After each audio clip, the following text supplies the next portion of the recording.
তোর চেহারার কি অবস্থা হচ্ছে তুই দেখছিস? নাম পরিচয় বল, বাসা ঠিকানাতে গিয়ে জিজ্ঞেস করি কেন করছে এমন। জিজ্ঞেস করে কিচ্ছু হবে না। তাই বলে তুই দেশ ছেড়ে চলে যাবি? এখানে থেকে আমি মুভ অন করতে পারবো না। দিন আমার অবস্থা খারাপ হচ্ছে, স্কলারশিপটা যেহেতু হয়ে গেছে চলে যাই দোস্ত।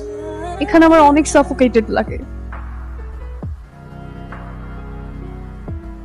সরি, সাদাত নামে একটা বন্ধুর কথা আপনি প্রায় বলেন না, দেখতে কেমন? তোর সাথে কেমন মানাবে? না ছবি দেখান তো। আমাদের পাস্ট যেন রাহার প্রেজেন্টে কোনো প্রভাব না ফেলে। তুমি এতদিন কেন হারিয়েছিলে? কত খুঁজেছি আমি তোমাকে, তো আননোন নাম্বার, কত ফেক অ্যাকাউন্ট থেকে তোমাকে মেসেজ পাঠিয়েছি, তুমি পাওনি?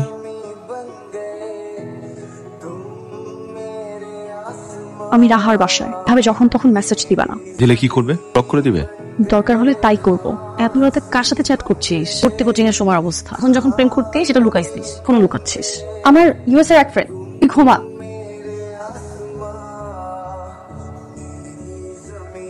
আপনার হাতে মোবাইল দেখাই যেত না, এটা আমার খুব পছন্দ ছিল। অফিসের গ্রুপে টেক্সট রিপ্লাই দিতে হচ্ছিল। আচ্ছা, আপনি আজ যে ছবিটা ফেসবুকে আপলোড করেছেন, মানে পাশের ছেলেটা কে ছিল? ফ্রেন্ড? কলিগ। দেখতে শুনতে ভালো, পিছনে দেখবো নাকি? দেখতে ভালো হলেই কি সব ভালো হয় নাকি? আপনি বেটার চিনবেন। না, আমি ওরকম চিনি না। চেষ্টা করবেন, অ্যাসাইনমেন্ট এটা আপনার। হ্যালো। এনকা রিসিভ করেছিস? না, তাল আনবো। আমরা সহায়তে আছি, চলে আয়, ভালো লাগবে। না, তোরা থাক। তানির সাহেবকে তা হাই দে। তোরি। হ্যালো। হ্যালো। কেমন আছেন?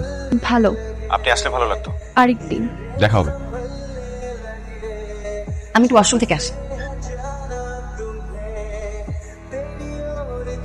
ছবি দেখা। কিরে, তুই কল ধরছিস না কেন? ছিলাম, ফোন সাইলেন্ট করা ছিল। তানির সাহেবকে তা হাই দে।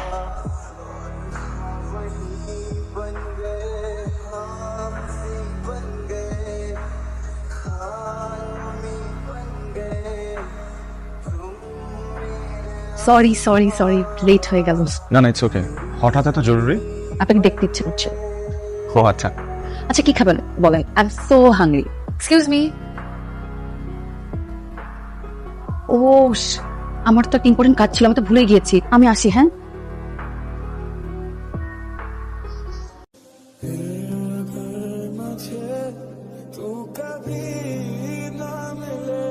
হ্যালো।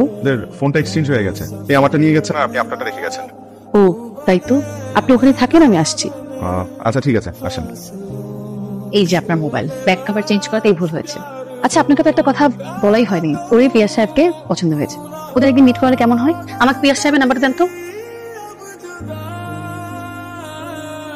আপনার ফ্রেন্ড তো দেখি আপনার বিয়ে নিয়ে আপনার চাইতেও বেশি এক্সাইটেড।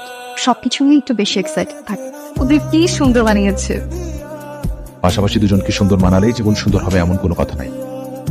আপনি না কোনো কারণে আমার বান্ধবী ভালো দেখতে চান না। আপনি কি তোরিকে হেট করেন? নাইস কাপল। রাহা, আমার আপনাকে কিছু কথা বলার আছে। পরে শুনবো, এখন চলেন ওদের সাথে গ্রুপ ছবি তুলবো, আসেন।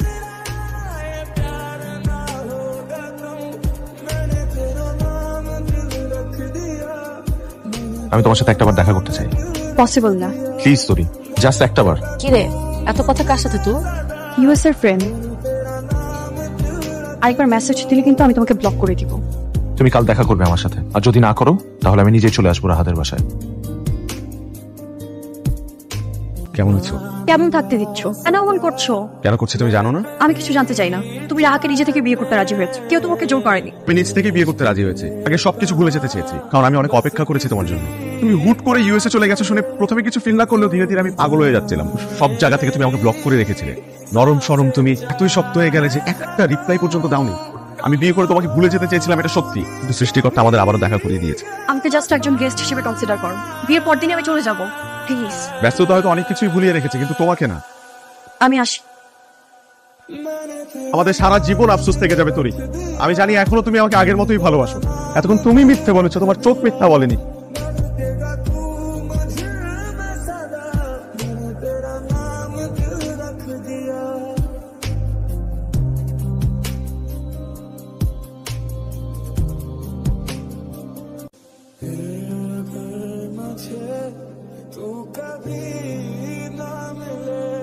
সুন্দর না? হ্যাঁ সুন্দর। তোর হলুদ আর রিসেপশনের ড্রেসের চেয়ে এটা বেশি ভালো লাগছে আমার। তাহলে এটা তুই পর। বিয়ে তোর, এটা পরবো আমি। কিছু খাইছিস? হাবাকো। হ্যাঁ, আমি হাবাগোবা দেখেই এত কিছু লুকাতে পেরেছিস। যখন লুকিয়েছিলাম তখন বাচ্চা ছিলাম, বুঝি নাই। তাহলে এখনো কেন লুকাচ্ছিস? আজকে তো রাত, কি উল্টাপাল্টা বলছিস? কি লুকাচ্ছি? যা রেডি হ। আমি তোকে কতটুকু ভালোবাসি তুই জানিস?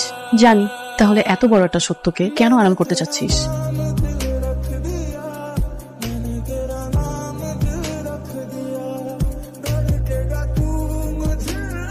কিছুক্ষণ কেঁদে নে।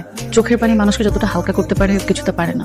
আমি সবকিছু মেনে নিতে পারবো, কিন্তু আমার জন্য তুই কষ্ট পাবি এটা আমি মানতে পারবো না। তামিমকে তুই পছন্দ করিস, ওকে নিয়ে এতটা দিন অনেক কিছু ভেবেছিস। আমি চাই না ওগুলো মিথ্যা হয়ে যায়।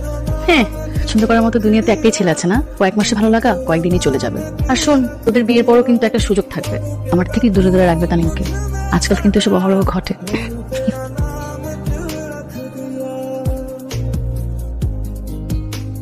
আপনার কোনো দোষ নেই, আপনি আমাকে অনেকবার বলতে চেয়েছেন, আমি ইচ্ছে করে শুনিনি। আমি বেশি ইমোশনাল কথাবার্তা বলবো না, বান্ধবী আমার আবার কেঁদে ফেলবে, আবার মেকআপ নষ্ট হবে। আমি শুধু আপনাকে একটা কথা বলবো, যদি ওই সময় আমাকে নাম ঠিকানা দিত আমি কিন্তু আপনাকে ঠিকই শাসিয়ে আসতাম। তখন তো প্রেমিক ছিল, এখন আমার বান্ধবীকে আপনার হাতে তুলে দিচ্ছি।